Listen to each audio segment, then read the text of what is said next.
ఎప్పటికప్పుడు యేసు రక్తమును ఆశ్రయించుటయే మనకు దిక్కు. అంటే మన విజ్ఞాపన మనపూర్వకమైనదై బహుబలము గలదై ఉండాలంటే మనది నీతిమంతుని విజ్ఞాపన అయి ఉండాలి. నీతిమంతుడి విజ్ఞాపన మనకు రావాలంటే ఒకటి యేసు రక్తము చేత నీతి వచ్చింది, అండ్ క్రియల్లో కూడా నీతి కావాలి. యేసు రక్తం చేత వచ్చిన నీతే మనకు ఉంది, కానీ క్రియల్లో నీతి లేదు. మరి ఏముంది? దుర్నీతి ఉంది.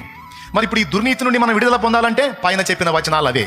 మీ పాపములను ఒకడితోనొకడు ఒప్పుకొనుడి. ఇతరులతో ఒప్పుకోవాలి, రెండవది దేవునితో. ఫస్ట్ దేవునితో ఒప్పుకోవాలి, తర్వాత ఇతరులతో ఒప్పుకోవాలి.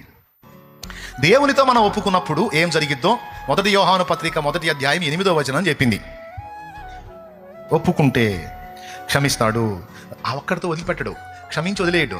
సమస్త దుర్నీతి నుండి మనలను పవిత్రులనుగా చేయను అన్న మాట ఉంది. ఇప్పుడు నీతిమంతుడిలో దుర్నీతి ప్రవేశించింది, ఆ దుర్నీతిని కడిగేస్తే వీడు మళ్ళీ ఏమవుతాడు? నీతిమంతుడా, నీతిమంతురాలా, దేవుడు నిన్ను విడిచిన పిలుపది.